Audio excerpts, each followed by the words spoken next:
दोस्तों, अगर आपका भी सिविल स्कोर जो है वो अभी कम है, यानी 400-500 के अकॉर्डिंग ही अभी आपका सिविल स्कोर है, तो आप उसे कैसे बढ़ा सकते हो। मेरा नाम है दोस्तों रोवी जांगेड। मैं आपको ये जानकारी बिल्कुल अच्छे से देने वाला हूँ कि अगर आपका सिविल स्कोर कम है तो आप उसको 750 से भी प्लस ले जा सकते हो, और वो भी कम समय में। तो ये वीडियो ज़रूर अंत तक देखना, और चैनल को भी दोस्तों इसी प्रकार की टिप्स के लिए सब्सक्राइब ज़रूर कर देना।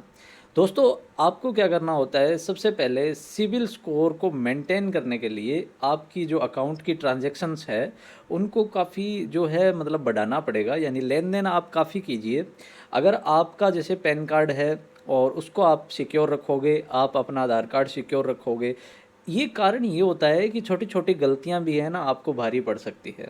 यानी कि कोई आपके अकाउंट पर किसी भी प्रकार का कोई भी प्रकार का पैसा जो है वो उठाता है, तो आपका सिविल स्कोर डाउन होगा, और उस चीज़ की शिकायत करना या फिर उसको वापस स्कोर को अप ऊपर करने में टाइम लगेगा कंपनी को। तो दोस्तों, इस चीज़ को अपने क्या है यहाँ पर थोड़ा सा ध्यान से चलेंगे कि अपना सब चीज़ें सब डॉक्यूमेंट सिक्योर हो। दूसरी चीज़, जब भी आपको सिविल स्कोर बढ़ाना हो तो आपको कहीं ना कहीं से एक छोटा लोन लेना पड़ेगा। यानी कि सिविल स्कोर जब तक आपने लोन लिए ही नहीं कभी लाइफ में, तब तक आपका सिविल स्कोर -1 होता है। ध्यान रखना, चाहे आपके लेन देन चाहे कितनी भी हो अकाउंट में, लेकिन सिविल स्कोर आपका क्या होता है, -1 होता है। तो दोस्तों, आपको क्या करना है, सिविल स्कोर को मेंटेन करने के लिए आपको सबसे पहले एक छोटा लोन लेना है, क्योंकि अपने लोन तो लिया था, कभी कोई किस्त वगैरह जो है वो ड्यू हो चुकी है, तो आप उसको मेंटेन करने के लिए कोई एक प्रोडक्ट परचेज कर रहे हो बजाज फाइनेंस से, एचडीबी फाइनेंस से, बहुत तरीके के फाइनेंस कंपनी है जो कि अमेजन से डायरेक्ट नो कॉस्ट ईएमआई पर आपको यहाँ पर प्रोडक्ट अवेलेबल करवाती है, तो वो प्रोडक्ट आप परचेज कर सकते हो। दूसरी चीज़, आप क्रेडिट कार्ड जो है वो अप्लाई कर सकते हो, और अगर आपको क्रेडिट कार्ड मिलता है, वैसे इतने कम स्कोर पर नहीं मिलेगा 500-400 पर, तो आपको उसके लिए अप्लाई करने की ज़रूरत नहीं, पहले आपको लोन वगैरह लेकर ही इस चीज़ को सॉल्यूशन करना होगा। और ऐसे नहीं कि अगर आपने लोन लिया और उसको टाइम पे कर दिया तो कंपनी उसको सिविल स्कोर को डायरेक्ट 700 प्लस ले जाएगी। ऐसा नहीं होता, टाइम टू टाइम पे करने के बाद में आपका सिविल स्कोर काफ़ी हद तक इंक्रीज होगा, लेकिन उसका भी एक प्रोसेस होता है, कंपनी पूरी चीज़ें जो है इसके अंदर देखती है। इसके अलावा क्रेडिट कार्ड अगर आपके पास एक्टिव है, पुराना है तो उसे रहने दीजिए एक्टिव, और उसके अलावा आपको टाइम टू टाइम पे करना होता है पैसा। क्रेडिट कार्ड का पैसा हमेशा, अगर 100% लिमिट आपके पास बची हुई है, उससे आप हमेशा 30% पैसा ही उठाइए और उसको टाइमली पे कीजिए। तो ये भी एक बड़ा कारण हो सकता है कि आपको यहाँ पर जो है सिविल स्कोर बढ़ाकर दिया जाएगा।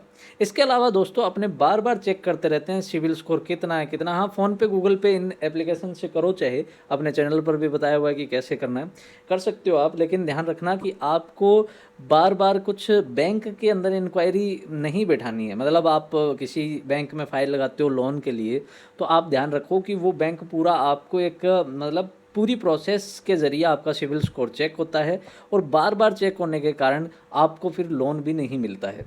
तो आप गूगल जो अपना, मैं आपको बता देता हूँ, जो गूगल पे है ना, उसके अंदर आपको सारी सुविधा दी हुई है। आपको क्या करना होता है, सिंपल स्टेप फॉलो करने होते हैं। जैसे कि मैं आपको बताऊंगा, आप सबसे पहले अपने मोबाइल में जाइए, जी पे ऑन कीजिए, ठीक है। गूगल पे अपने ऑन करेंगे तो आपको मैं दिखाता हूँ कि यहाँ पर आप देखोगे कि अपने पास एक सिविल स्कोर चेक करने का ऑप्शन मिलता है नीचे नीचे, check your CIBIL score free. इस पर मैं क्लिक करता हूँ तो आप देखोगे यहाँ पर अपना सिविल स्कोर दिखा रहा है 756। तो यहाँ पर अगर इस टैप करेंगे ना, फुल सिविल स्कोर की डिटेल अपने देखेंगे, तो यहाँ पर आपको देखिए no late payment, no over से स्पेंडिंग, ये चीज़ें यहाँ पर आपको दी हुई होगी। आपको यहाँ पर सिर्फ फुल रिपोर्ट पर जाना है और यहाँ से आपको चेक करना है। यहाँ से आप चेक करोगे कि आप यहाँ पर कितनी इंक्वायरी जो है वो यहाँ पर रख रखी है आपने। यहाँ पर show credit card and loans, इस प्रकार करके देखोगे तो आपके पास कौन सा क्रेडिट कार्ड है। ये जो कर्नाटका बैंक से आपको लिमिट मिली हुई है वो अलग है। यहाँ से आपने क्लोज कौन कौन सा लोन करवाया है उसकी डिटेल आपको मिलेगी।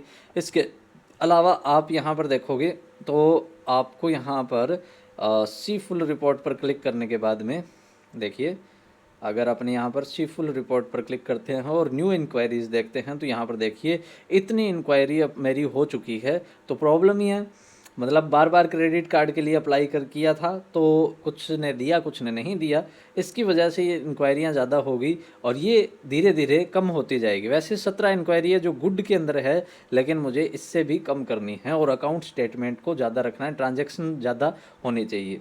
अगर आप पैसा मेंटेन रखोगे अकाउंट में तो ऑटोमेटिक कंपनियों के लोन के फ़ोन आने लग जाएंगे कि हमसे ले लो हमसे ले लो। तो ये चीज़ आपको ध्यान रखनी है कि आपको क्रेडिट स्कोर जो है बढ़ाने के लिए पेशेंस रखना होगा और कोई ना कोई लोन जो है वो छोटा लेकर चुकाना होगा टाइम टू टाइम।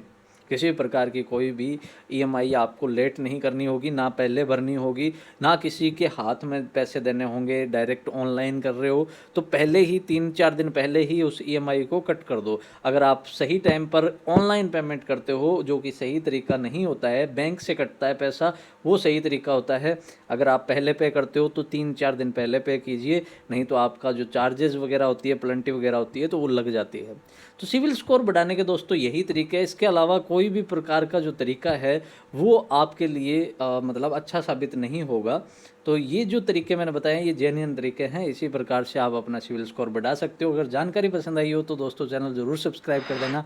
ऐसे ही फाइनेंस लोन के टॉपिक अपने इस चैनल पर आपको मिलते रहेंगे। मिलते हैं नेक्स्ट वीडियो में, तब तक के लिए बाय बाय।